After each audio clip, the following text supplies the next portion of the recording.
This is a Locker Room production. All right. I want to start off the show with the bang. And what I mean by a bang, I want to talk about trade back scenarios because I think this is one of the more interesting aspects of the draft. And that it's not getting enough attention with Lions fans because I think this is a legit scenario that could happen as a trade back here for the Lions. And they can trade with the quarterback needy team and, get a extra draft capital even if it's for this year or maybe even for next year. I mean, when you're in a rebuild like the Lions, you're going to need all the draft capital you want. So I think there's some interesting teams that make a lot of sense that could trade up with the Lions. And I'm going to bring up a couple teams. The Denver Broncos, then the Patriots, the football team, maybe the Steelers, and maybe the Saints. That's a bit of reach and a bit farther in the draft of the Lions. But I think there's some very interesting prospects the Lions could go if they want to go in the mid-rounds, if they want to trade back, like with the Patriots or even in the 20s, I think. Like, I would not even be that disappointed, assuming you get a haul for these guys, right? Yeah, so you're assuming like Trey Lance or Mac Jones or maybe Justin Fields, one of those guys? Yeah, I mean, there's definitely going to be one of them on the board out of those three you just mentioned. Like, out of Fields, Lance, and Mac, there's going to be one of them. And I'm not sold on the Mac Jones hype around the NFL where I think, maybe there's a team that really likes him that they're willing to trade up for him. I don't know. I mean, there was rumors saying that the Panthers, obviously before they traded for Darnold, that they were planning on trading up to pick number 3 when the Dolphins held the pick at the time, and we're going to trade with the Dolphins to, hypothetically, rumors, obviously take everything with a grain of salt, was to take Mac Jones. I mean, maybe it makes sense because they worked out with him at the Senior Bowl. Matt Rule and his staff actually had a real good eye of, Mac Jones and got to see him live and were with him for a week. I still think that's smoke at the end of the day, but, I guess there's some teams that could fall in love with Mac Jones. So the Lions are going to be in a scenario where there's going to be a quarterback on the board. And if there isn't a prospect that they don't love at 7, if they don't love that quarterback, let's say, and they don't love any other prospect like that much, I think the Lions should definitely look back to trade back for one of these quarterback-needy teams. Yeah, they could get a haul. Like you said, like if you trade with New England, you could potentially get number 15, maybe their second-round pick, and next year's one, right? Something like that. I don't exactly know what it would be, but something like that. Panthers trading up for Mac. And you look at the board. I mean, this board is still going to be really, really good for the Lions if it gets to that point. Let's just throw out the scenario. We trade with the New England Patriots at pick 15. Let's say they want to get their quarterback, whoever it may be that's available at pick 7. The Lions could be still looking at a board of one of those top 3 receivers. I mean, you could probably have one of them still available at 15.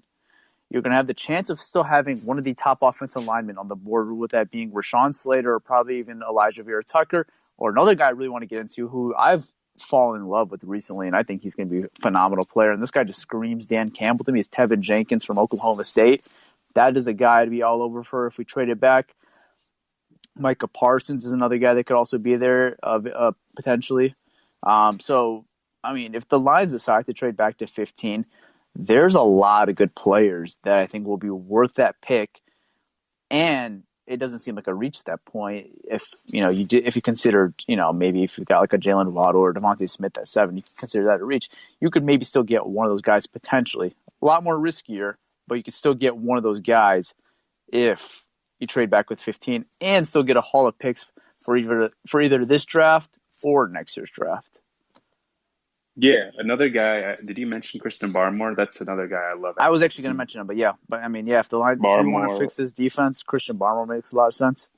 I know a lot of people aren't high on him, but I'm really high on him. He's a disruptor, man. He could get to the passer.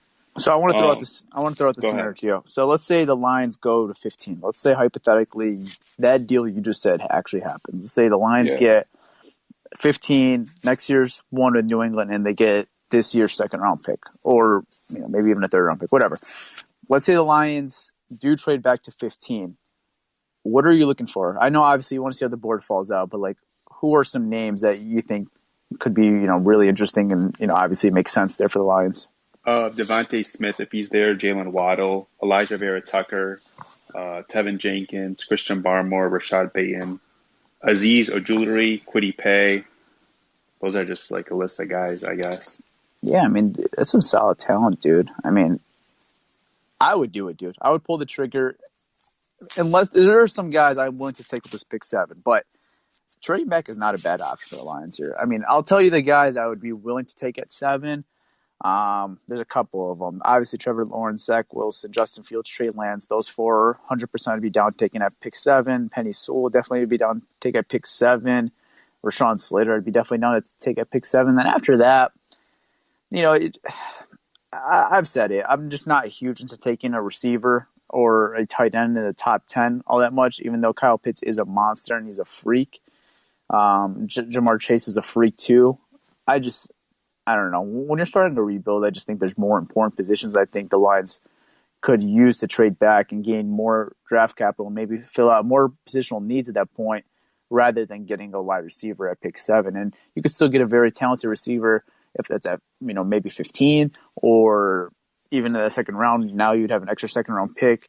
Maybe you could use one of those second round picks and get a receiver in this very stacked receiving class, which, there's a possibility that you can get a round 1 grade type receiver in round 2, if that makes sense, just because of how stacked this class is. Because some of these guys are going to fall because of how good the class is. I mean, in other years, they could have been top 3 receivers in the class, but when you're competing with guys like Jamar Chase, when you're competing with guys like Jalen Waddle, Devontae Smith, it makes guys like Terrence Marshall, Rondell Moore, Rashad Bateman.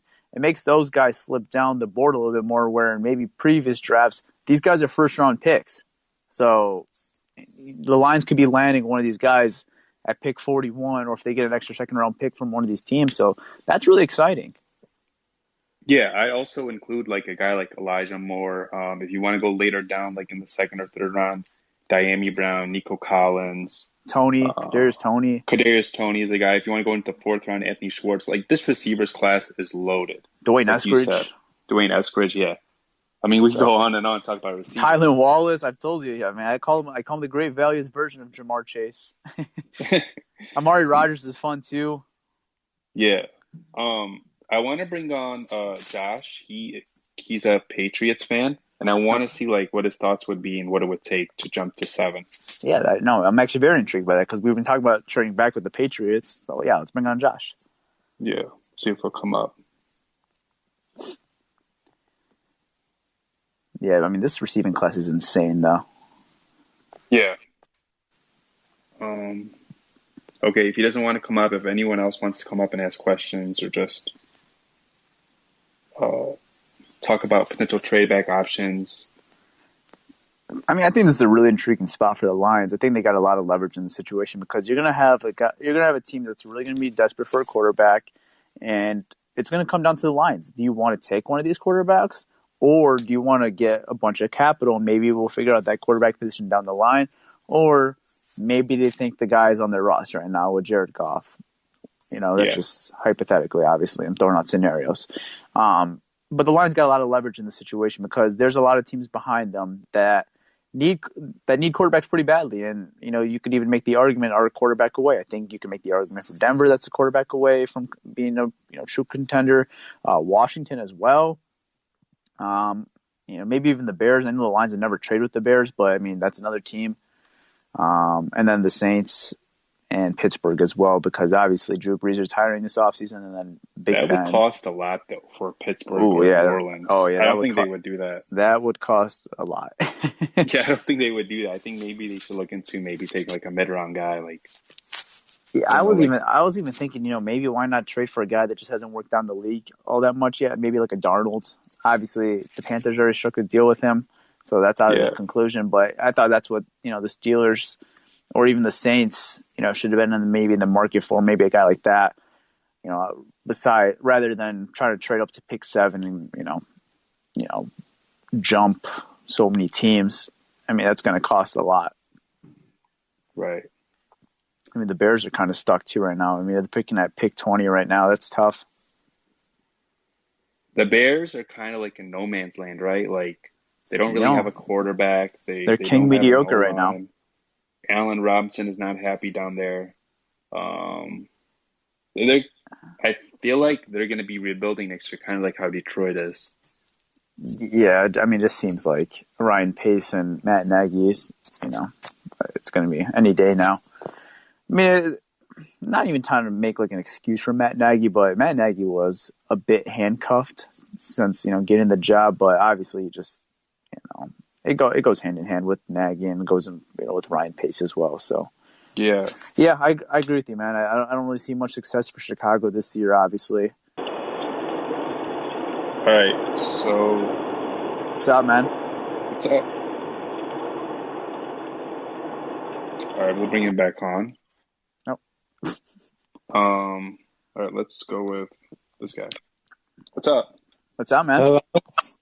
Yes, sir. Hello? Yes, What's we can up? hear you. Yeah, we hear you.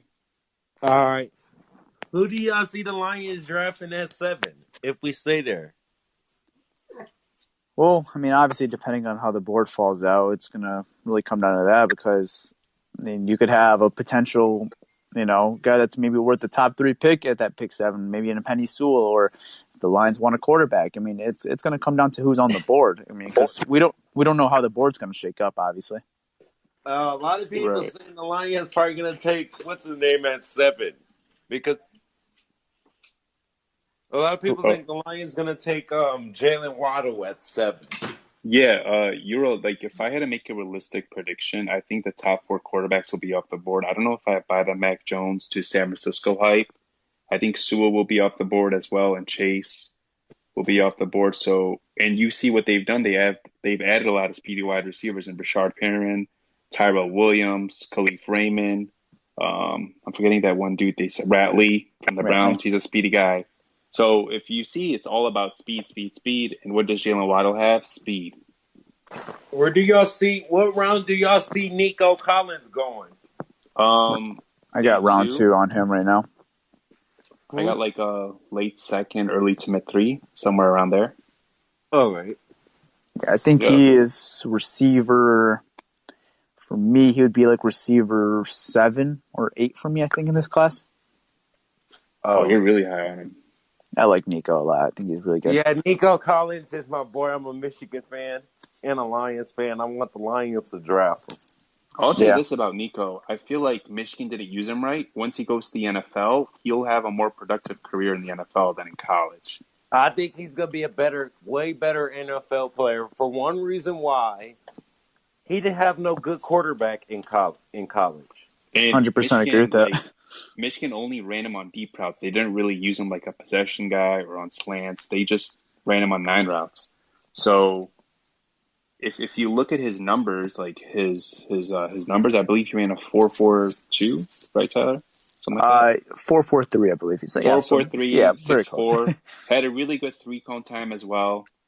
So Michigan just didn't use him right. He's big too, man. He's what, like 6'4", 6'3"? He reminds Are y'all me all Lions fans in here? 6'4". Most people are. Yeah, Nico, man, he's big, dude. 6'4", 215. That dude's a big dog. Ran a 4.43. Are both of y'all Lions fans? Yeah, man. If you want to like check out our podcast, the Pride Podcast. Yeah, bro, we're Lions fans. And Michigan fans too. Yep, we do not like Michigan State. Oh, I hate Michigan State. I hate them. And Ohio. Amen. Yeah, we don't like Ohio State either. Hey, I like all Michigan teams, all of them. Yes, sir. Besides the Spartans, I don't like them. Amen. Yeah. Amen. All right. Are y'all going live draft day? Yeah, we are gonna have actually a virtual draft party on here. I'll post the details on it soon. We're gonna have prizes and stuff as well. So. I had to ask you a question because I was like on the Lions broadcast show earlier today, and I'm just gonna ask y'all this question too, like I asked the other Lions fans, with my other Lions fans. But all right, go ahead. If the Lions can build this team right around Goff, do you think Goff can bring the Lions a Super Bowl? I'm gonna be honest. I think Jared Goff is a bridge quarterback, but if everything is perfect around him, like as you saw with LA, he did take him to the Super Bowl. They don't win, but he did go to the Super Bowl. I'm just not really high on Jared Goff personally.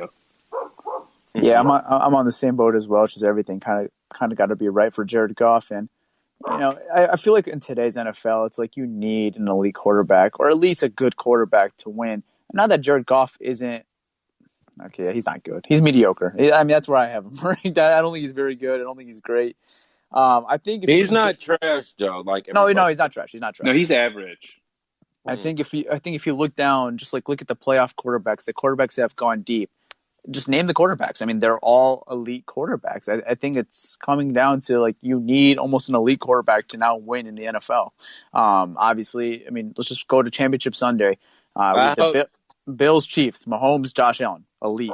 We go to the NFC, Rodgers, Brady, elite. I mean, that's what it takes to win in the NFL now. You need an elite quarterback to win. I hope. I hope. I hope Jared Goff can prove all the doubters wrong, including the fake Lions fans. I'm a real Lions fan, but the fake Lions fans. I hope God proves them wrong. I can't stand the fake Lions fans. Some of the Lions fans, not even Lions fans no more, they became Rams fans because of Stafford. That Hey, shows me that they are player fans. I'm not a player fan. I'm a fan of the team. Go yeah, Lions. yeah, Yeah. yeah. We're fans of the team as well. If Yeah. Goff could prove us wrong, I'd be happy, right? You'd have a franchise quarterback, but I just don't see it right now. Yeah. I Yeah, I All hope. agree right, with that as man. well. Thanks for coming on, man. Don't get me wrong. I still like Stafford. I hope he succeed, but not right now. I don't. Until the draft picks are over, Right. then I hope he can succeed. Because I want a top 10 pick for the Rams. Oh yeah, Yeah, I mean that'd be nice, right? yeah, I want the Rams to suck. I mean, yeah. it would be better for the Lions, but yeah, I mean, It'd be better for Lions. but I mean, at the end of the day, I am a Stafford fan as well, so I wouldn't mind seeing him winning as well. Yeah. But appreciate it, man. All All right, right. we are gonna bring up.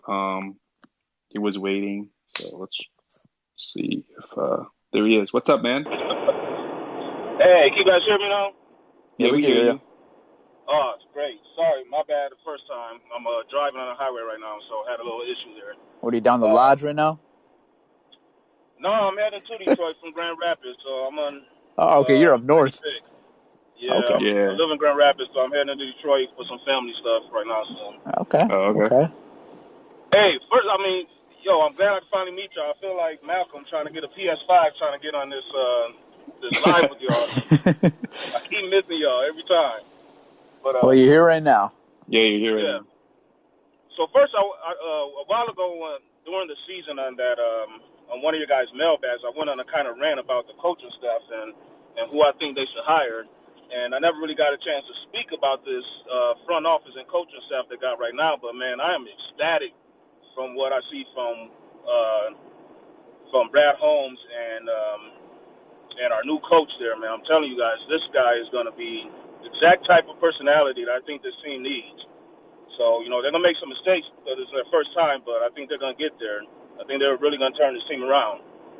But what I really wanted to comment is when you guys talking about the trade down options and the quarterback. If the Lions right now are in a perfect position to draft a young quarterback, and if there's a guy there not named Trey Lance, because I'm not on the bandwagon for him, but if there's a guy there, man, I think they got to take a quarterback in round one this year because you got the perfect scenario where he can sit and learn behind Goff, and if he becomes the franchise guy, you could trade Goff, or if Goff becomes a franchise quarterback because he's shown flashes of that, you can trade who you just drafted this year, next year, and get more picks for him.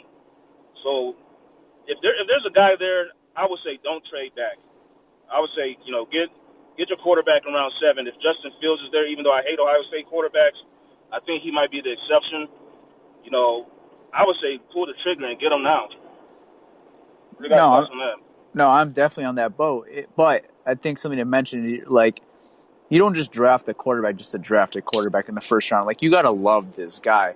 And that's why I bring back the trade back scenario, because if the Lions don't love this quarterback, let's say, whoever it may be, I mean, because there's a very possible realistic opportunity that could happen where the top 4 quarterbacks, which it could go Lawrence, Wilson, Lance, Fields. That could go the top 4 right there. And then the only quarterback that's getting first-round buzz at that point is Mac Jones. And I don't think you just take Mac Jones because he's getting first-round buzz. I mean, if you don't think he's a franchise quarterback, you don't just take him because you need a quarterback. And, maybe you have a good opportunity for a quarterback. I agree that the Lions is a good situation for a quarterback, especially for a guy that could sit back for a year or two, maybe like a Trey Lance. I know you said you don't like Trey Lance. I personally do.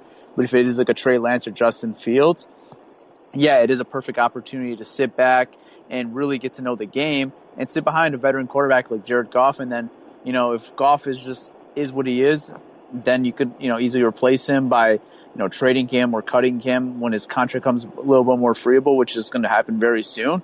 Then that's fine. But I don't just take a quarterback just because we need one. You have to like the prospect. You have to love the prospect, not just like the prospect, if you're going to be taking this guy. But I do agree, if there's a guy that, Holmes and Campbell and the staff falls in love with, all in. Take a quarterback. I'm not against taking a quarterback at all. Yeah, I'm also a team quarterback. I would love Lance and Fields at 7. I personally wouldn't trade back, but if they don't love him, don't take him, right? Trade back and see what you could get and maybe address that need next year, or maybe Goff could be your guy. Yeah, I agree 100% with that. If a lot of those are gone and Mac Jones is the only quarterback there, I agree. I would not pull the trigger on him just to get a quarterback. Yeah, no thanks to Mac Jones. I'm kind of opposite of what everyone is kind of saying, that you got to get your quarterback first, and I don't really think it matters the order. I personally think that the quarterbacks that succeed did not start in year one. If you look around the league, you just listed off the elite quarterbacks that are going in the playoffs. None of them really started and carried their team as a rookie. There's only a few quarterbacks that's become franchise quarterbacks and who can carry their team and who started as a rookie. And in those exceptions, they had dominant defenses, dominant run games that they can lean on, and their rookie years were either average to below average quarterbacks, but they were able to grow within the system and then become franchise quarterbacks, including, of course, Brady. We know what happened with him. But so I agree 100%. I'm not on the boat for taking a quarterback just to do so. I personally think that you can still get value. You can still get a future Pro Bowl or All Pro at number 7. That's not a quarterback who's going to be more valuable to your team. Comparing to if you were to draft a quarterback like Mac Jones or someone else just because he's a QB. Exactly. So I agree with you guys 100%. Exactly. All right, man. Thanks for coming on. Oh, yeah, no problem. All right, David requested. We're going to bring up David next. Hey, Al. What's up, What's up, David? It's good being able to listen to a really great podcast. Thanks a lot. I appreciate that, David. Yeah, you're a strong panel, and I think a lot of the Detroit fans are really knowledgeable, so I'm learning a lot just being able to, tune in. I wanted to kind of add on a couple of points that other people have made. I think that quarterback is a really important position. And I think that when you are in the top 10 and you have an opportunity at a quarterback, you take it. Absolutely. I hear what you're saying about, you don't just take it just because. Yeah. There has to be somebody worthy. But this is a rare draft where you have a depth in the quarterback position of elite quarterback talent. If I'll take what people generally think of as the lowest quarterback of the 5 in Mac Jones. If Mac Jones came out this year and the others hadn't, he would be the number 1 quarterback coming off, and people would be enthusiastically going after him. I don't know about that. I really do. The reason why, it's just because you see the way the league is trending. They like to have mobile quarterbacks, guys who could throw on the run, guys who have a strong arm. Mac Jones isn't really that. See, yes, but you're talking about how a league is trending, but you're speaking about that there's only one situation where somebody drafts a quarterback. True, if you have a new coaching staff and a new general manager and you have like a young team or a new team where you're just trying to like, who are we going to build around? Yes, that's the quarterback that you want. You want the one with all the tools and all the bells and whistles. However, there's a second category of where people need quarterbacks, where you have a team that is close, a championship caliber team, where you have an established coaching staff with an established scheme that they finally have gotten buy-in with the right receivers and the right running back and the right offensive line, and everyone's doing that. And you want somebody who's going to come in and not put the team on their shoulders, but someone who's going to be able to blend in with the team. That's a different type of a quarterback. And that is equally valuable to that particular situation. And I think that's why you're hearing people talk about Mac Jones enthusiastically in the San Francisco situation, because he's the kind of player who's able to come in. I mean, they are a scheme-first offense. They're about timing. They've been going through like wide receivers and finding the wide receivers who will run the route, not give any indication of where they're going, and then turn based on the proper timing and wait for the ball to come to them. And if you have a quarterback that is good at, I get rid of the ball 2.3 seconds after the hike, that is a value to you, rather than someone who's used to having to create and give people time to get open. And that's a different type of a situation. And I think that that's why San Francisco was valuing a Mac Jones.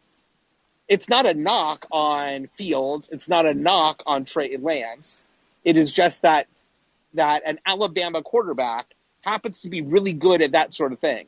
That's why Alabama quarterbacks generally don't do well when people draft them onto teams where they want them to be the guy who they build around, because they're not very good at that. That's what Tua's issue is. Tua, in a lot of ways, is a very similar quarterback to Mac Jones. He knows how to have all the strength behind him and work within the scheme, and when he's being asked to carry more of a load, he's not really up to that.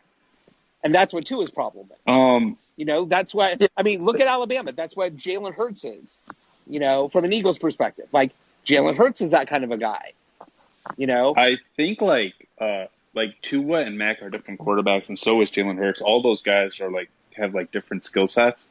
I think it's all about what teams prefer. Like, what do they want in a quarterback? Do they want an accurate guy? Do they want a mobile guy? Do they want both? Do they want a guy with a strong arm? Do they just want a guy who will take care of the football? It's pick your poison. It's what do you want, right? And when you look at San Francisco, I personally think the best fit for them is Trey Lance. And the reason why I say that is because he could develop into a Josh Allen. They already have Jimmy Garoppolo. He could sit a year behind Garoppolo, just learn, let us soak him, learn from Shanahan, learn from those guys, and then you could hand him the keys in year 2 of his career. Tyler, what are your thoughts on what he? So, I get your point, and you're saying that teams might like the Mac Jones play style more, but I think we got to look at what the league has been doing lately. We just haven't had those Mac Jones as of late, be franchise quarterbacks. It's just kind of those type of quarterbacks are kind of just non-existent anymore, it seems like, or you're just not a big playmaker, at least in the NFL, when it comes to that type of quarterback. Because like I mentioned, let's go down to the NFL and just look at all the big games and look at the quarterbacks. Those are all the guys that could take over a game, hypothetically. Those are the quarterbacks that could, they could take over and win a game for you. A guy like Mac Jones, like you said, he's going to be the type of guy that's going to blend in, and that you're going to need to cater an offense towards him, to win. And that's kind of what the Lions have right now with Jared Goff. You need to cater an offense, to win with him. Is it possible to win with these guys? Yeah, of course it's possible to win with these guys. You could win with non-elite quarterbacks, but I think that's where I disagree. I don't think it's either or. I don't think you're choosing between a non-elite quarterback or an elite quarterback. I think you have 5 elite quarterbacks. And I don't think it's that Mac Jones isn't accurate or that he isn't athletic. He is more than sufficiently athletic, and he's more than sufficiently accurate. What does Mac Jones do for you besides be a smart quarterback? And he could be accurate. I think he's accurate. I don't even think he's as accurate as these other guys as well. Oh no, well, that's the whole point. It's yes, he is more accurate than most quarterbacks coming out of college. But yes, he is not as accurate as a phenomenal accurate quarterback like Wilson. Okay, he is He is more athletic than most quarterbacks coming out of college in most years. However, he's not nearly the athlete that Fields is, or that Trey Lance Not is, at all. or that Trevor Lawrence is. Yeah, not at all. Okay? Like he's But he's not a statue by any stretch. He is not a statue.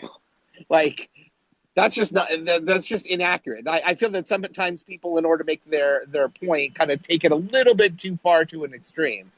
I get it why Mac Jones isn't a fit for the Lions, and I don't think he necessarily would be. But I don't think the new coaching staff exactly thinks that Goff is either. And if the new coaching staff has an opportunity to be able to pick up a Trey Lance or a Fields, I don't see them trading down 9 picks where they need to have 10 guys that they would be happy with available. No, much less if you're going to drop down further. Like, no. Yeah, I agree that's with that. a big gamble to take when you could get the player that your coaching staff wants to build around at that opportunity. I don't see a lot of people like missing out on that.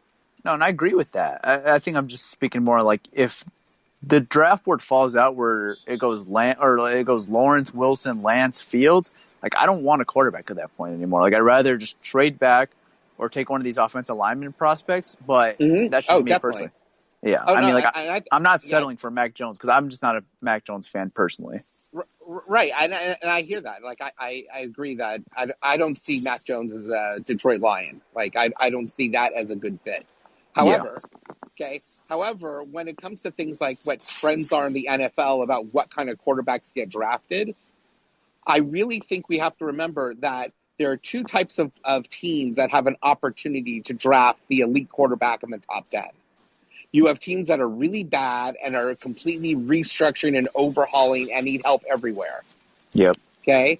That have new coaching staffs and new GMs, and they're coming off of horrible seasons, and they need someone who's going to be able to put the team on their back, and they're going to build around them. And that's where I think that trend comes in.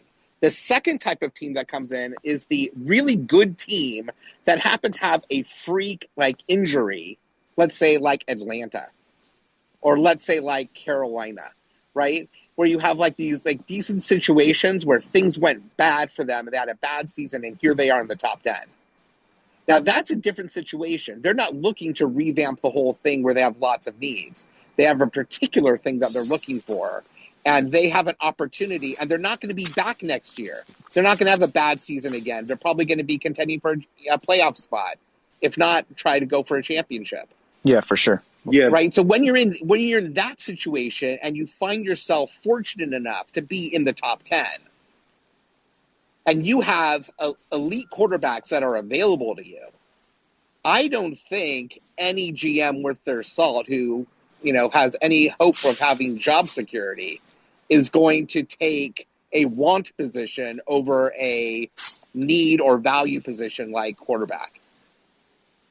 So you're saying is that if you're in the top 10, you should take a quarterback regardless? Like, it doesn't matter the situation you're saying? I'm saying I think it is going to be very, very difficult for the GM of the Falcons not to take a QB. Yeah, okay, that's I'm fair. with you there, David. Okay? And a lot of people are like, but they already have a great quarterback, and he signed for 3 years. They don't need him. He's 35, though.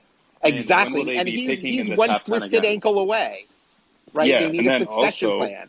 When will you be picking in the top 5 again, right? Exactly. Like, as a GM, you hope you're not going to be picking in the top 5 again unless you're obviously like rebuilding. But I feel like Atlanta's more like retooling instead of like rebuilding. So to me, either your team isn't good enough at quarterback, and here you have 5 elite or 4 elite, whatever you want to say. Like, you have a deep quarterback draft, and you have an opportunity at one of them. Your job is precarious if you don't take one, okay? Or you're in a situation where you do have a quarterback that you like, and if you have that rare quarterback that you value and like, you need to protect that investment. You need to take the elite offensive tackle if it's available. And in this draft, you have 3 elite can't miss offensive tackles, and then you have a lot of really strong prospects later on going into the second round. Yeah, I mean, I think if we, go by teams, like let's say we talk about the Dolphins right now, like they're a team that should not be in the top 10 right now. They're a good team, comfortable with their quarterback, it seems like. At least they just drafted Tua last year.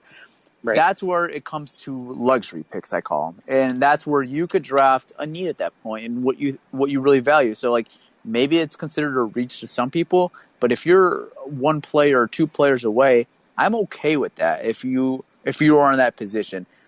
Talk about the Dolphins. I think they can go offensive line, or I think they could go the luxury way and take a receiver. Yeah, see, I don't think offensive line is a luxury for them. I think they really need an offensive Well, line. yeah, they need an offensive line. like that's big for them. Okay, and when it comes, like, let's look at 4. 4 is the Falcons. They need to get a succession plan in place. They should 5, be taking a quarterback. 5, Cincinnati takes the offensive line. They have Joe Burrow, who was out because of an ACL injury because the offensive line was so bad. If you're the GM and you were lucky enough not to get fired, because they've been drafting offensive linemen in the second, third, fourth round and missing on all of them. Yeah. If you're a GM and your elite quarterback goes down to that kind of injury and you don't lose your job and they're giving you another chance and you have a top 5 pick, and there's an elite offensive lineman can't miss guy, and you don't take him to say, oh, but there's another guy who we kind of like, who we think is promising later, when you've had that bad a track record, I mean, he will be fired by the end of the year. No, I agree with that. It's just I think it comes down to perspective. So to me, it's like 4 and 5 are likely going quarterback, offensive line, and then you're sitting there at 6 where you have Miami that really needs offensive line. They should be taking somebody there. I mean, I could see them going the luxury route as well, taking a receiver or tight end. And remember, this is in the same draft where wide receiver is as deep, right? You have wonderful quality, like, wide receiver prospects with, like, elite attributes who will be available in round 2. Yeah, and with the O-line as well. Yeah, I agree with that, David, too. But there's a reason. But there's a reason why these guys get the top 10 hype like Jamar Chase, because there isn't another Jamar Chase. I mean, like, yeah, you can get guys who can maybe be like a Jamar Chase or like close to Jamar Chase, but you're actually getting the Jamar Chase, and like that's like the can't miss prospect at that point. So like I get the depth, and I say it all the time, and because you could always get a nice receiver in day 2 or whatever, and I agree with that. But there's a reason why the Jalen Waddles, Devontae Smith, and the Jamar Chases are in these categories, the Kyle Pitts, because you're not going to get these guys in round 2 or round 3, hypothetically. See, and then you have the Eagles dilemma, right? Well, the Eagles could use anything right now. No. What I mean is, the Eagles dilemma is, if there are 3 great, like, wide receivers available and they pick one, it's the other 2 that are going to become great, and you're going to be left, like, looking at Rager saying, how did we mess this up? Yeah, Justin Jefferson should have been the pick. In a way, Chase his position is made worse because there's Waddle and Smith and Pitts. You have 4 great receivers that for most teams are what I'll consider like really want positions, right? You have 4 great receivers, and it would be really tough for a GM to say, we're going to take Waddle when Smith turns out to be the guy, or you take Smith when Chase turns out to be the guy, or you take Pitts, who ends up being like an average tight end. Well, it's hindsight. It's hindsight. Right. That's hindsight. Right. And so they're all terrified of being like second guessed, and so I think they end up being more conservative. I mean, every pick requires risk, regardless of where you're picking or who you're picking. Like, a guy could get hurt, or a guy might not work out, or I don't know. Mm-hmm. There's never a guarantee in the draft, like with anybody. Yeah, I mean, even Trevor Lawrence, like the can't miss prospect, he could be a buzz very easily. I mean, he's considered a safe pick, right? But you never know what happens. He could be surrounded with bad coaches or bad players, or I don't know, like whatever. Lots of offensive tackles get taken in the first 10 picks in NFL drafts. I agree with Maxwell. Maxwell said Pitts and Chase are more highly thought of than the other guys, but it's all about preference. If you want a speedy guy who could take the top of the defense, you go with Waddle. If you want a bigger guy in the red zone who's like a mismatch nightmare, you go with Pitts. If you want a guy who could do it all, you go with Chase. If you want an elite route runner, but I mean the size concerns are concerned with Smith, you go with Devontae Smith. Like, it's all about what's the best fit for your team, and what do you prefer, right? Exactly. Absolutely. I just think that they're going to be, I mean, when I keep thinking about who's more likely to rise, who's more likely to fall, it's like I keep thinking that, like even when you started this locker room chat, you were saying if we traded at 15, one of the 4 receivers are going to be there at 15. How would that happen? Right? Well, It's going to happen because they're going to fall. Right? right. And it's going to happen because people went over there and they took offensive linemen, and because people took a defensive end, and like other things had to happen in order to make these elite receivers fall. An example is CeeDee Lamb fell to 19 to the Cowboys last year. I was shocked when that happened, to be honest, but he fell to 19. And he was wide receiver 1 for me. So, and one of these guys could be the same thing. I could see one of these like Waddles, Smiths, or maybe even a Jamar Chase hypothetically, or even Kyle Pitts. Well, I'm saying one of them. I think I could see one of them fall to like all the way to 16 or 17. Like that would not shock me at all. I actually think there will be one that's in that spot, honestly. It's possible. If I had to guess which one, I'd say Smith because teams love speed, and also Jamar Chase, like a can't miss prospect. So maybe Smith falls. I don't know. Or even Pitts. Like if someone just doesn't want a tight end, like I don't know about that. I'm just saying, like it could be any. Like CeeDee Lamb was that guy last year. They're like, oh, no way he falls, but like he ended up being the last receiver taken. Yeah, because a lot of people say that historically, taking a wide receiver early is a bigger risk than most, and it doesn't pan out more often. Well, so therefore, wide receivers tend to slip. I mean, it's just more important positions in football than the wide receiver position. Like you obviously need receivers, but I think offensive line, quarterback, defensive line, linebackers, I think those are all more important than running backs and receivers. So here you are, you're Detroit, and you have this, the 7th pick, and you have your choice of an elite quarterback or an elite offensive lineman. The GM and the new coaching staff isn't taking that.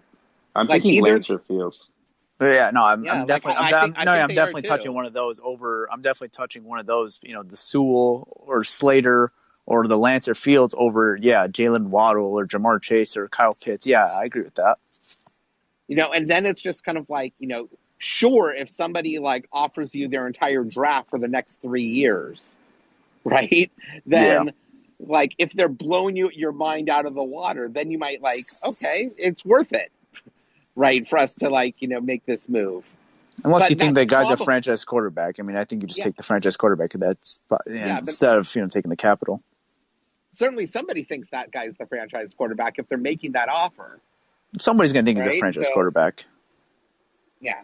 So, I mean, that's what I think you're coming down to. I think you need to have someone who's going to be willing to trade up. And then it can't just be we trade down because, we got something.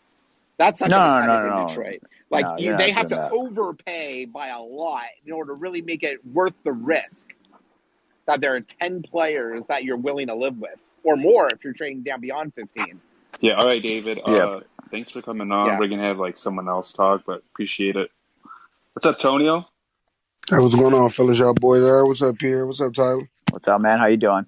I'm good, man. I'm good. I mean, I really didn't have too much to say, man. I really just want to... then why the hell are you here? Listen, I'm kidding. I just really had to, tap in with y'all, but I don't know if it's just me or not, but I really love what I've been seeing, off-season wise right now with Hawkinson and Swift on Instagram. They've been grinding, But I mean, I feel like we don't have nobody outside of them, so I feel like, they gotta, carry the slack, but they've been busting their ass. Excuse my Frank, DeAndre Swift, the little off-season stuff I've been doing, he been on a whole nother level. And then the fact TJ Hawkinson was working out with George Kittle last season, and then they still doing it this season. I just really feel like his ceiling is so high.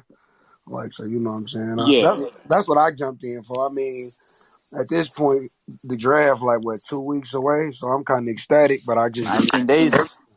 I just really if we trade back, depending on who we trade back to, I say BPA best player available. But then if they stay put, it depends on who they're, because I feel like if they stay put in Justin Fields, then take the quarterback. But if the first 4 quarterbacks gone within the first 4 or 5 picks, then it really depends, because obviously Miami, they feel like they want somebody because they didn't trade back before us the 6, they would have stayed at 12. So obviously they want somebody, but who do they want? Do they want Kyle Pitts or Jamar Chase? And I mean, I like Jamar Chase. I like Pitts too, but I just don't want us getting another tight end first round. Like, this would be our third tight end within the last 5-6 years, first round picks from Ebron to T.J. Hawkinson. Like, no. Not saying he wouldn't be good. You know what I'm saying? He's a good player because he's talented, but we don't need another tight end. We got too many more holes right now, so if we could possibly trade back, then you know what I'm saying. But I agree with that. Yeah. I Yeah, I mean, mean, if the board ends up being a guy like Kyle Pitts, let's say I'm just gonna throw a scenario out there. Let's say first 4 quarterbacks gone by one through 4. Say Sewell's gone at 5. Say Chase or Pitts is gone at 6, and then the best player available at 7 is Pitts or Chase, or even Parsons, I guess. Waddle. I I'd put prefer Waddle in there too. or I Waddle, whatever. Okay, I'm just saying it. You guys are cutting me off now.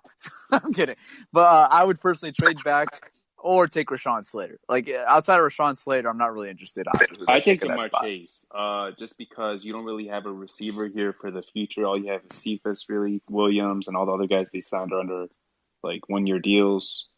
So Cephas is the only guy here long term. I take Jamar Chase. You have a chance to take the number 1 wide receiver. Not as big, but he does everything. He's fast. He gets separation. Great route runner, right? So It's nothing. It's nothing against Jamar Chase. I just think there's so much more important needs on this team than a receiver right now. And I know you mentioned that we don't have a receiver. I mean, we don't have a true number 1 receiver, but that's something that I think you could figure out even day 2 potentially, or you could figure that out in a trade back scenario, which I'd be way more comfortable taking one of these guys. Obviously, you're not getting the luxury of taking who you really want at that point because it's just who's left at that point. Tyler, I feel how you feel. I ain't mean to cut you off, but I feel how you feel. Like, I know we need a receiver, but we got bigger holes. That's like linebackers. Like, who are number 1 linebackers? Jamie Collins, he's 32 years old. Like, we haven't had a dominant linebacker in how many years? I can't even tell you. Like, DeAndre Levy, probably the last one. Exactly. Like, I want Michael Parsons. Like you said, DeAndre Levy. DeAndre Levy was solid for us. Outside of, the injuries, he was, you know what I'm saying? He was a good really player. good. But Tonio, another player what about like, I know you want Parsons, but what about a guy like Jamin Davis or Jabril Cox on day 2? I mean, I like them. But I mean, it's just a tough situation because, what's the odds of us not getting one of them? Because don't we get a compensation pick for Galladay? That's next year. That's next year. Okay. But I like Jamin Davis. I like him a lot. Who was the other guy you said, Pierre? Jabril Cox. Jabril Cox. If you want to go, I like him too. I like Davis better than Cox, though. Me personally, you know what I'm saying? Because, like I said, I feel like speed kills in the NFL. What Jamie Collins? I mean Davis. He just ran like a 4.38 at the 40, and then he instinctive. Like, he could play. To me, he'd be our middle linebacker, hands down. You know what I'm saying? With the help of Jamie Collins, but I mean, speed kills. Like, whether you're on offense or defense. Like, look at the Chiefs. They offense is just full of speed. Like, you know what I'm saying? Like, speed is, you know what I'm saying? That's the number 1. Yeah. And tone. I mean, let's go back to the Super Bowl too. Who in your opinion was the most valuable player in that game? Devin White. And exactly, a linebacker who could cover. Exactly, but like you said, he could cover. He ran a 4.42 in the 40, like instinctive. Yeah. So I'm not against taking a Michael Parsons. I would not be disappointed at all. So that's another guy I'd put in that category where I'd be okay taking at 7 if they decide to stay put. I ain't gonna lie though. If the Lions traded back within like the top 15 or 20, and these players there, I wouldn't be mad if the Lions took like a Quiddy Pay, or if they took what's the other guy name? Jalen Phillips. I wouldn't be mad if they took one of them players. Because I mean we really don't have nobody in the trenches. But I mean I feel like more so we probably need like an interior D tackle. Like a 3 technical or 5 in the middle that can penetrate, you know what I'm saying? Well, if the Lions decide to trade back and they get extra draft capital for this draft, I'm honestly okay with whatever they do at that spot. I mean, if they are, let's say, I haven't talked about the Patriots all day. I'm just going to stick with that. Say, like, at 15, they trade back with the Patriots. I would be okay then taking a receiver at that point because then you hypothetically have another day 2 pick, which you could address these other positions. Because if you can still get a Jalen Waddle at 15 or a Devontae Smith at 15, that's a lot of fun. Absolutely. Right. All right, Tonio, I'm going to let John talk. We're running out of time here, but thanks for coming on, man. Appreciate all the support you show.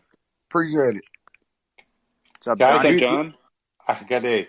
I agree with you about trading back. I mean, I think we've got to trust the GM and the coaches to take, like I say, if you give them a few more picks, we have very little draft capital. And I mean, I know someone's taking, you got to take the quarterback, but I mean, they only hit 50% of the time anyway. And this year with the COVID, half the guys stepping out, half the guys teams not playing, it's a big risk to be jumping on anybody and thinking anyone's a big franchise guy. So if they like a guy, I'm 100% for them. Okay, I could play devil's advocate and say it'd be a risk to take Micah Parsons, Penei Sewell, Jamar Chase. Those guys didn't even play at all, They didn't right? play at all in this year. 2020. Yeah. I could also say that, for example, like Gregory Rousseau didn't play, right? So I mean, a lot of guys. Pick involves risk. This is where I'm at. If Exactly. you think a guy is a franchise I'm not saying quarterback, don't pick him though.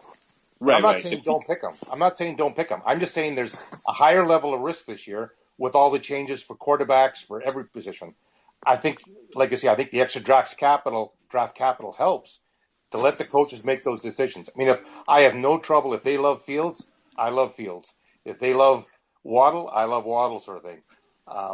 It's like I'm not the expert in the draft, for God's sakes, and with all the players, but they're not getting a chance to really talk to some of these guys. So they may look at Parsons and say, well, he's got some issues behind the curtain.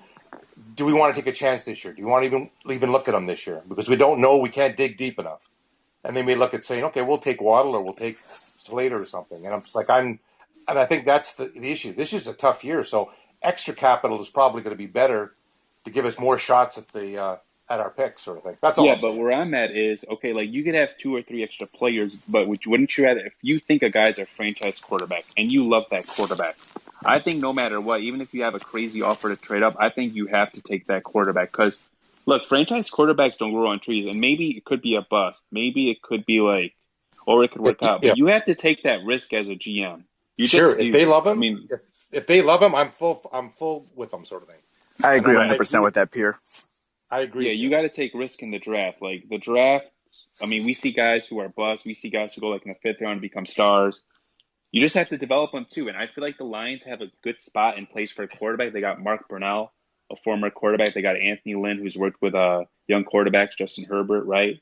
Yeah. You have Jared Goff, who's a But I get the feeling they're going to slow play things though. The way they've been looking at the players, the way they kind of like Goff, I think they're going to just really slow play this thing this year because I think they've got a lot of holes to fill. They got to see a lot of players. They're getting the coaching staff all in gear. I mean, if they've got that guy, I'm okay with it. But I get the feeling they're not jumping at anybody that big like that. And that's right. Possible. The idea is you don't start him either year one. So you do take it slow with that player. You let him sit a year or 2 behind Goff, right? And then when he's or ready, use draft capital next year. Or use draft capital next year. But next year's class, from like everything I've read and seen, it's not considered as strong as this quarterback class. Oh, I mean, they're always that way. I mean, I like Rattler already. I think there's a Scott or something that's next year too. Rattler is a little he has to improve on some things, but he's talented. I mean, you're right. Look at the guys that are one-shot deal, like Trey Lance is a one-shot deal. I'd say, yeah, John. I mean, even Zach Wilson too. Zach Wilson, same thing. They're all, like I said, everyone's jumping on these guys, and I'm thinking, geez, they're jumping. Like I said, I don't mind Lawrence and even Fields. I think those 2 guys have been playing that way for the last 3 years. But look at Burrow. Right? Look at Joe Burrow. Yeah, as Joe Burrow went from like a round 5 grade. Yeah, he was a 1 year wonder. Before he came in, I believe it was like a 3rd or 4th round grade before the year started, and then day 3 pick. Once he got with Joe Brady and he learned the scheme and everything, he became a star. So yeah, there always is that quarterback. I agree. Like that. And look what Lynn did with Hebert too. Like Lynn worked. There was miracles with Hebert. So maybe he'll do the same with Goff. I mean, yeah, it's a little different. Right? They have different skill sets. We'll see what happens. You never know what happens. All right, we have like about 5 more minutes. Okay, thanks, guys. Thanks, Johnny. Thanks, Sean. Thanks for coming on. All right, guys, we have about like 5 more minutes. If anyone else wants to come on, just shoot us a request or we'll end this here. I think it is interesting, though. It's just like, if you do love this quarterback, like you said, I think you just got to take it. But if you don't, then that's why I'm bringing up this other scenario where the Lions have so much leverage where they could trade back, you know? Yeah. Hey, guys. What's up, man? What's up? Hey, I want to say one more thing. You guys were talking about Chase. I'll be real quick. You guys were talking about Chase versus Pitts versus Waddle versus Smith. I'm going to make a case against Chase. Everyone loves him, and everyone agrees he's the best wide receiver and pass catcher. However, I bet the Lions will pass on them. The Lions they want to run the ball. Campbell said it many times. Antoine Randall played with Hines Ward, who were one of the best run blocking wide receivers during their time. Chase does not show any interest in run blocking. And if you want to be a good running team, you need to be a good blocker on the edge against a DB or safety. That's what sets out. That's what changes a 10-yard run to a 40-yard run touchdown. And we see it with that tight end that they just blocked, that they just signed. I'm sorry, from New Orleans. That, Josh Hill. You know, everyone's seeing the highlights when he's blocking down the field that sprung Alvin Kamara free. They're going to be looking for that in wide receivers. And even Devontae Smith at 160, 170 pounds, he blocks way better than Jamar Chase. I wouldn't be surprised if the Lions pass on him for that reason. We know Deuce Staley said that pass protection is a must for running backs. I bet they have that same requirement for wide receivers in terms of running backs. I mean, run blocking. I'll say this. I don't think he's like as bad as a run blocker you're saying. He does need to improve on that, but I don't think that would hold them back from drafting the guy just because he can't block. Because you're not mainly going to bring him to block. You're going to mainly bring him in to catch the ball. No, but I see where he's going with it. It's like maybe prefer a guy that puts more effort into run blocking, or I could see that. I mean, like we said, it all comes down to preference. Like last year, CeeDee Lamb was my wide receiver 1 in the whole draft. He ended up being the third receiver taken off the board. It's going to come down to what the preference of the team likes, and maybe that is a preference of the Lions. Like they want a run blocker, or they want someone who's actually going to put effort into the run blocking. And, is going to be really good in that department. So maybe they prefer Devontae Smith, or maybe they prefer Jalen Waddle over Jamar Chase. That's very possible. I wouldn't be shocked by that. Yeah. That's a good point you brought up, though. That is a very good point. Also, just from everything I've seen on YouTube, and granted, this is YouTube, it's small sample size. I don't have actual game footage. But everything I've seen, when the ball is not in his hands, when he shows no interest in getting, just even shedding the guy off, getting in front of him, between him and the run blocker, it's like there's no interest, or even, he doesn't even want to. So I think that lack of will to even do it is going to turn these guys away. Yeah. I mean, for receivers and tight ends, they don't usually necessarily get me off as much. If it's an offensive lineman, like there's one in this draft that I've been watching a little bit that kind of, has that same like give up effort almost. That's Christian Darrisaw from Virginia Tech. When you watch the film, it's like sometimes he just doesn't finish the play. I'm like, dude, just finish the freaking play. Like, block. That's your job, to block. And no, I see where you're coming with that, with guys like, receivers and tight ends as well. And I thought you brought up a good point too with Deuce Staley saying, how he specifically wanted a guy that, we need run blockers. They're very important. So he was like really complimenting Kerryon Johnson. So I agree with that. It's a very good take, actually. Hello? Thank you, guys. All right. Thank you, my man. For coming on. Hello? What's up, my man? I seen a draft simulator, and they have the best player available for the Lions. They have that offensive lineman from Oregon. Penei Sewell, yeah. At 7. Yeah, I mean, I'd be fine Where with that. Where if it goes that route, do you think the Lions pass up on them or they take them? I would be doing backflips right now if they drafted Penei Sewell. It depends who's on the board, right? But you can't go wrong with Penei Sewell. Obviously, he didn't play last year, but his upside is through the roof. He'll probably start at right tackle, and then once Taylor Decker gets older, you move him to the left side, and you have a franchise right tackle, left tackle, whatever you want to call it. I will do a bet if we get Sewell. If he doesn't work at tackle, he could play guard as well. Throw him inside. I mean, if you're concerned with his size, or I don't know why you'd be concerned about his size, but like if he doesn't work outside, just throw him inside. I mean, he's gonna work. Yeah, he is an athletic, freak for his size. He moves well. He's just young, right? He's 20 years old. He still has a lot of development, but his upside is through the roof. Like he could be an all-pro tackle. 100%. No, I'd be willing to snap my neck for him. We need another Ragnow on our team. Well, I mean, that's what do you mean by another Ragnow? Like another mean offensive lineman? Another Pro Bowl offensive lineman. Okay, here, hey, Uriel, I got a guy for you to watch. Go watch right now after you get off this call. Go watch Tevin Jenkins. If you want an offensive lineman who's a bully, and he'll actually bully your mother right now. He'll bully my mother right now. He will bully your mother. He doesn't look like a mean guy if you just look at his his picture. But this guy will bully you. He will bully you. So if you want a bruiser, you want that run plower, that rah guy. That's Tevin Jenkins out of Oklahoma State for me. Yeah, I heard he's good. Go watch if you him, dude. want another mean guy, watch this kid out of Wisconsin, Whitewater, I believe. Quinn Miners. Ooh, football player. If you like guys like Ragnow, nasty, just like football players, offensive linemen, he's like a second, third round player. Watch Quinn Miners. He's a center guard. So. And by chance, who y'all think the best defensive player in this draft is? Best defensive player in this draft, Micah Parsons. Yeah, it's Parsons. Me too. I think Parsons is too. I think the Lions should pick him at 7. That's just my opinion. Because it's possible. We need. I know it will be a risk. I know people will be like, "Oh, you should have got him. You can get him probably at 15, 16." But I know it's a risk. Sometimes you got to take chances. You're right. But the Lions' biggest need here has been linebacker. Our linebacker core sucks. Who do we got besides Jamin Collins? You got your boy Jelani Tavai. Huh? We got Jelani Tavai.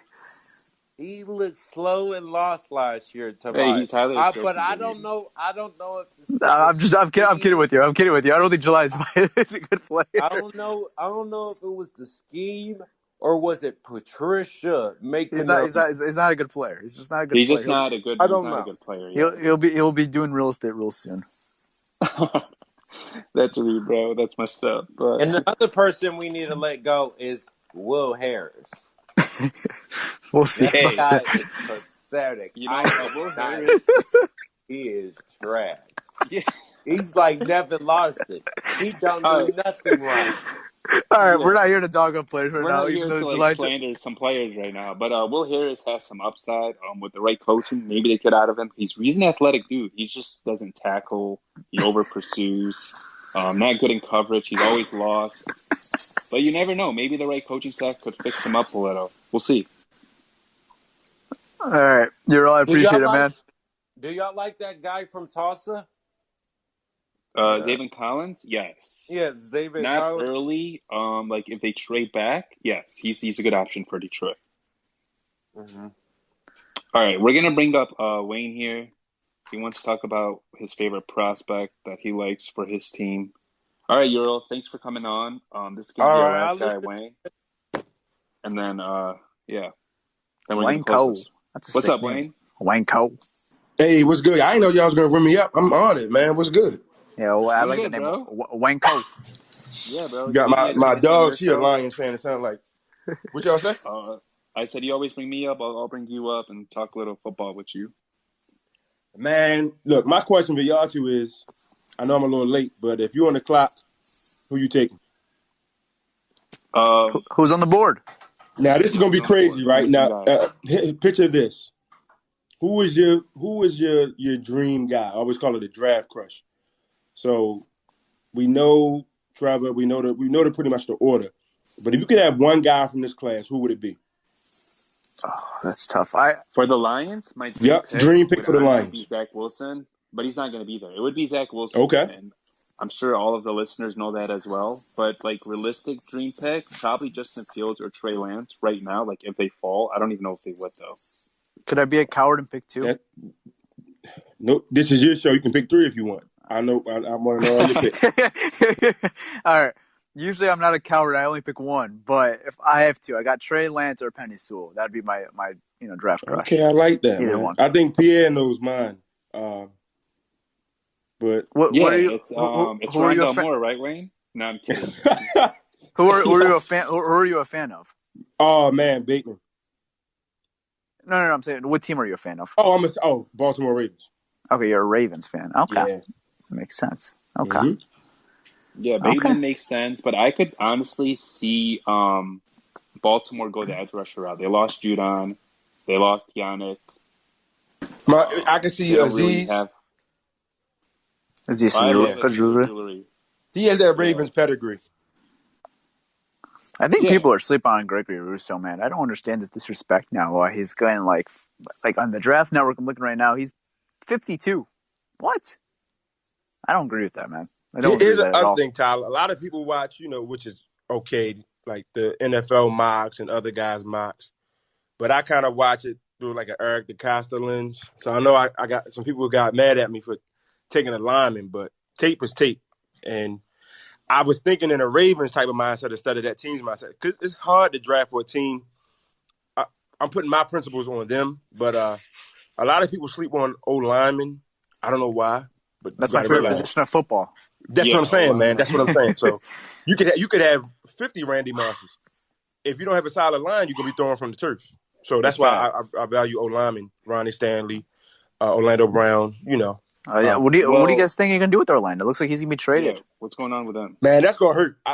They've been kind of mum. I don't know. I hope we can work something out, but I'm always about a guy playing where you want to play, getting that bag. So, Wayne, what's your thoughts on Tevin Jenkins? I don't know if you know much about him. What's your thoughts on Tevin if you do know him? Hey, not even gonna lie to you. Not really familiar with Mr. Jenkins, but Okay. So you tell me. I'm gonna put you hip. I'm gonna put you hip on a guy because if you guys trade Orlando Brown, which it looks like it is gonna happen, get on this Tevin Jenkins boat right now because this dude is a mauler and he's one of my favorite players in this whole entire draft. I mean, this dude is mean. Okay, I like that. So go watch him, dude. He'll bully you. Like if you try to say hi to him, he'll bully you. He doesn't look like that type of guy, but he'll bully you. And now, Yeah, and then I got a question for Tyler and Pierre. I Sorry. saw a mock that Pierre had Mr. Justin Fields going at number 7. When I look at him, I see a little bit of Lamar. What's your thoughts on Lamar, Mr. Tyler? Oh, Tyler you're gonna ask me is this not question. a Lamar. Hey, I'm that's not a fine. Lamar Jackson fan. Hey, I'm no shame, no pain. Just talk to me. What's your thoughts on him? So I don't think Justin Fields and Lamar Jackson are the same quarterback at all, honestly. I think Justin Fields is a way more accurate, has more of a quarterback arm. He's more of a quarterback than Lamar Jackson. I think Lamar Jackson... I say like dual threat. That's what I mean, dual threat.